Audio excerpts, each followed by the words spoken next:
New questions about the wreck that changed the way we look at Atlanta highways. In my 22 years of being in public safety, it's one of the most traumatic events that I personally saw. And Georgia's governor takes us for a ride. We can't do nothing. We've got to do something. His new plan could get you through your daily commute much, much faster, but there's a catch. It'll cost you every single time. This and more tonight in an all-new edition of Moving On, brought to you by the Civic League, Public Broadcasting Atlanta, Georgia Public Broadcasting, and community improvement districts at the Perimeter and Cumberland, the Atlanta Regional Commission, and WSB-TV Channel 2. Each workday, 1.5 million cars choke the highways of Metro Atlanta. On this particular afternoon, one of them happens to be driven by Georgia's chief executive, Governor Sonny Perdue. And guess what? He's moving through traffic a lot faster than most of the motorists around him. In fact, you'd hardly know it's rush hour. Time is money in so many ways in congestion. There's a reason Perdue's making good time behind the wheel, and it doesn't involve any kind of special treatment or the fact he happens to be governor. It's simply this. He's driving in the HOV lane. That stands for high occupancy vehicles, designed to promote carpooling and reduce traffic. It's a congestion relief idea that makes good sense. So we're going to get an opportunity to see the HOV lane work up here in the downtown connector. Now, I use this lane going home most every evening, and you can tell a difference as we get up here between the right-hand lane and the HOV lane. What you see right here in front of us with the right lanes congested and the left lane moving in the HOV is what we hope to get on all of those lanes on 85 outside of 285. Governor Perdue was gracious enough to let us ride along. You'll be hearing a lot more from him, including his thoughts about how to relieve traffic congestion. Hello, I'm Sally Sears. The next half hour could change your mind about the biggest threat to the quality of our lives in North Georgia. We begin with a terrible traffic accident, one that forced us all to concentrate on high-occupancy vehicle lanes, and it happened right here. It was just before daybreak, March 2nd of this year. A charter bus sped across this highway overpass, slammed through the guardrail, and crashed down onto Interstate 75. The bus was carrying baseball players from Bluffton University in Ohio, on their way to what would have been the first tournament game of spring break in Florida. I woke up as soon as the bus hit the overpass's wall, and that's when I looked up, and the bus landed on the left side, which is the side I was sitting on, and I just looked out and saw the road coming up after me, and it's just, that's all. The bus had been traveling in the HOV lane on the left side of the interstate, and apparently by accident took the exit ramp at Northside Drive. Eyewitnesses said driver Jerry Niemeyer, perhaps believing he was on a through HOV lane rather than an exit, never even hit the brakes. Niemeyer was killed, along with his wife and 5 members of the team. The wreck drew horrified attention nationwide and put the spotlight on highway safety. Some even said HOV lanes are not safe, are not working, are not worth the trouble, and need to go. But there's another part of this story you may not have heard. Experts tell us HOV lanes not only reduce congestion, they are significantly safer than other lanes of traffic when they're designed and managed properly. But whether, in fact, they have been designed and managed properly is a matter of debate. Experts soon focused on the adequacy of HOV design and signage. Could this have been a case of something more than a driver unfamiliar with Atlanta? I'm not sure what the situation was that evening, but I was troubled by it, and I came by several times afterwards and actually negotiated that in day and night to make sure that it was something that somebody who was driving and really concentrating could see. That's not just Governor Perdue's opinion. It's what the State Department of Transportation has been saying all along. The DOT blames driver error for the crash. No ifs, ands, or buts. I can understand how it happens. I can understand how things happen when I get off on the wrong road, but it usually doesn't happen if I'm paying really good attention. State Trooper Larry Schnall was on the scene the morning of the accident. In my 22 years of being in public safety, it's one of the most traumatic events that I personally saw. If anything, the tragedy has made Schnall more determined than ever to enforce the law when it comes to HOV lanes. The emotions are still fresh, but the memorials are starting to fade, and traffic experts remind us not to let this make us demonize HOV lanes. From a public safety and traffic management standpoint, we feel that it is a good idea. Anytime you can speed up traffic as far as bottleneck, rush hour type of traffic, we feel it's a good idea. Schnall and other troopers routinely catch people driving alone in HOV lanes. Lots and lots of people. Well, it's become somewhat of a game. Oftentimes we see a person pointing to the right or pointing down. We stop them and there's a baby in the car. That has spread throughout the motoring public. We see people motion to the right. Oftentimes we stop them, we get up there and there's an empty car seat. So basically they're trying to elude us by a deceptive practice. Hey, how are you? I'm good. Good, you're in the wrong lane. You have to have more than one person to be in the commuter lane. It's the HOV lane. Let me go ahead and get your license. Schnall sets up shop at the HOV-only entrance ramp to I-75.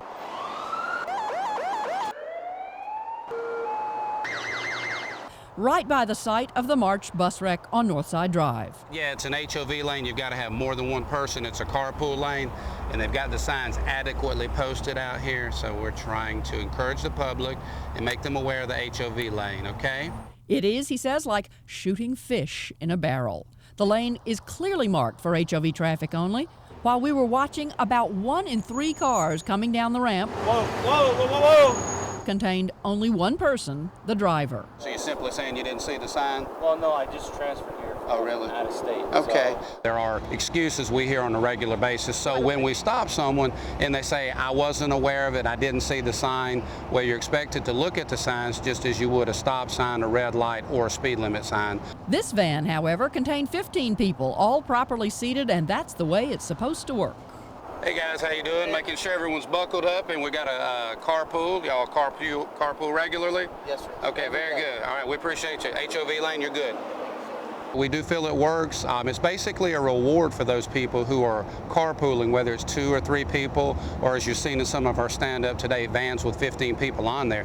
That's 15 less vehicles going to and from Atlanta and the metro area. Tell me what happened. Today I decided to come down the HOV lane, which I wasn't really aware of, and I got stopped. Because it was just you in the car. Because it was just me in the car. Oops.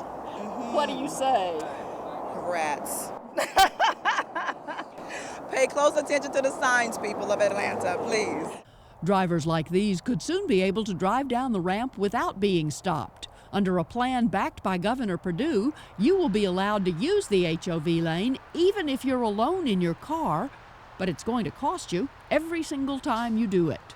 Sally, when people talk in a negative way, having to pay to ride in a lane, I said, well, think about the plumber that's out here billing there, and he has an appointment to get to a client's, customer's home, and he's stuck in that traffic going and coming, and he's billing $50 or $75 an hour, and he's got a guaranteed lane over there that he can get there in a certain period of time. That's his choice. If the public rejects it, then that's the best way to find out, is to put something out there where they can try. I believe they're going to like it. So he's about to give more Georgians a taste of life in the fast lane. We can't do nothing. We've got to do something. The governor's comments echo those we heard in March at a town hall meeting sponsored by the Civic League. The state's top transportation experts gave us sobering news. Atlanta's traffic is never going to get better, no matter how much new pavement we lay. Congestion is going to be worse even if we build it all, but we don't have the money to build it all anyway, so it's really going to be worse. It is a crisis from any angle that you look at it. There is no solution as such, but there are a lot of ideas about things we can try to ease the pain.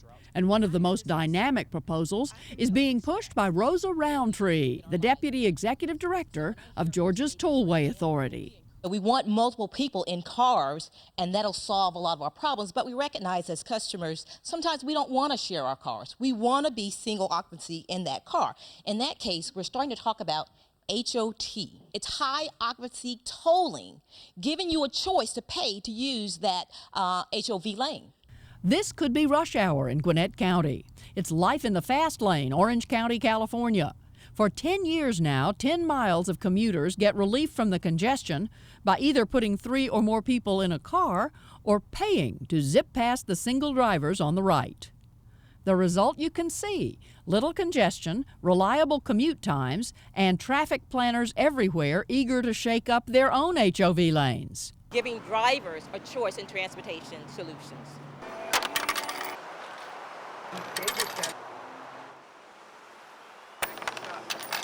We caught up to Rosa Roundtree at the toll booth on Georgia Highway 400. We're talking managed lanes, we're talking tolling. The only thing that Georgia's familiar with is the Georgia 400. So I think as we get them more exposed, we educate them. But will Georgia drivers be able to figure it out? Of course Georgians are able to figure this out. This is simple. We'll use dynamic message signs. We'll give them the information before they even decide to get in that lane. You make a choice. Do I pay to get in that lane at that fee, or do I ride in general purpose lane at the time delay it's going to take me to get to my destination? Roundtree says proof we need to change is visible every afternoon. The HOV lanes during our peak hour times, the time we need it the most, doesn't work. We're going to change the eligibility from HOV 2 to HOV 3. One car with 3 passengers. Sonny Perdue barely hits a snag on his commute, but he's only going as far as the governor's mansion, well inside the perimeter. Of course, there are a lot of people living in Gwinnett and on up 985 area. Hall County's growing, and certainly the Athens area. And that's where a lot of the growth is, but that's where a lot of the congestion is. How much is it going to cost at rush hour to get in that fast lane? The average traveler is $2.75. Your choice. Do you pay $2.75 to get to your destination in a faster, efficient time frame, or do you afford to sit in that lane for an hour plus, losing your quality of life? The lanes will not be separated by a partition like those in California. Georgia's new HOV lanes will rely on high-tech electronics and cameras. What are you going to do about cheaters? Well, we don't want you to get caught. We would think all our drivers are going to have the opportunity to pay in 72 hours. If you don't pay in 72 hours, we have your license plate, and then we can go out and enforce it. The other good thing is there's no toll booths. They're not going to stop. This is a high-tech program, again, from transponder, electronic, really high technology gantries and you don't have to commit all at one time. You can get in and out. So it's a portion of these lanes. It's not for the whole period of time. It's as where the congestion is, you can make the determination to get in or you can get out. One of the biggest backers is Bob Dallas, director of the Governor's Office of Highway Safety.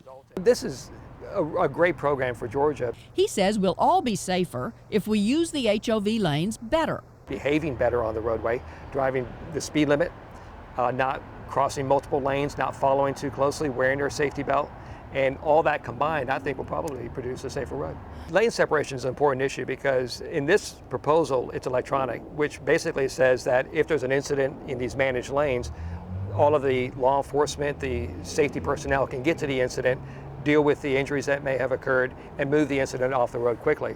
When we have concrete barriers, then you raise lots of questions as to being able to get to the incident quickly, and then secondly, to move the wreckage out quickly so that we can get back to a good flow of the system. And the numbers crunching scientist in Bob Dallas is thrilled this will be a real-time experiment. What it's going to do is give us a whole lot of data that allows us to analyze it. What they're going to probably find in the long run is that not only is it useful if you have to be there, like I got to pick up my kid from school and if I'm a minute late I'm going to pay $15, but what they're going to find is their lanes will flow better. Everybody benefits from this type of program. You know, I think this will work. Many different regular working people will choose to do that based on their own personal sense of urgency at that time. And then you still have the public free options that are there. Even the lone drivers caught using HOV lanes think this idea will probably improve things. What do you think about the HOV lanes in general?